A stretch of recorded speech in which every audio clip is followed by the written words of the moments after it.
Calling our parents anything other than mom, dad, or one of the many variations thereof is an almost alien concept to many, and in some cultures is considered downright rude. So why is it we refer to our parents in this way? Where did it come from? And perhaps more curiously, is there any culture that forgoes this seemingly universal nickname custom for parental figures? On the specific words dad and mom, as with so many etymologies where these words were first uttered and by whom is a mystery.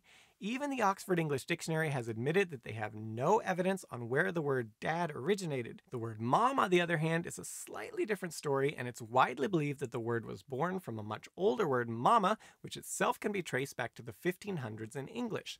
This, in turn, can be traced back to the Latin, where mama meant breast or teat. From this word, we also got the word mammalia and later mammal to describe animals that suckle their young. This brings us to the amazing part. A word extremely similar to mom occurs in almost every language on Earth. We don't mean that there is a word for mom in every language. We mean that the word for mom is shockingly similar across nearly all spoken languages on Earth, with a few exceptions, our favorite of which is the Mapunzican nuke, but outside of extremely rare exceptions like that, pretty much all nicknames for a mother employ an and often a m sound. The current working theory to explain this fascinating phenomenon, which has been around as long as we have record of language, is that the words parents use to refer to themselves are derived from the babblings of their human parasites during its baby talk phase, before they're capable of saying our real names, but it's still handy for them to be able to refer to us, in this case using these proto-words.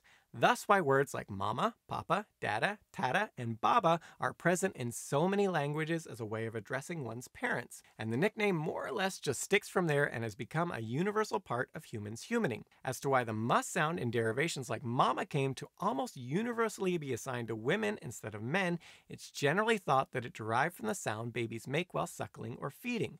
It's noted that the only sound a baby can really make while its mouth is full of his or her mother's life-giving bosom is a slight nasal murmur or a repeated sound. Further, when the baby is hungry and sees the object of its foodie desires, it is not uncommon for the baby to, as linguist Roman Jacobson put it, reproduce it as an anticipatory signal. Thus, with just a few exceptions, pretty much every language labels mothers with an which checks out, or a must sound.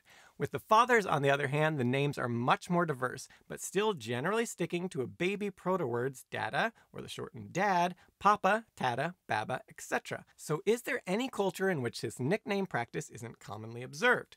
There are certainly examples of cultures that don't adhere to the idea of the nuclear family, but as far as applying similar types of nicknames to parental figures, well, there's seemingly always an exception to the rule. In this case, despite our sincerest efforts, we couldn't find one. Speaking of weird things humans do, Kinder Surprise eggs, which are illegal in the United States for some reason, and yes, they are. Don't argue with me, go watch this video for the interesting reason why.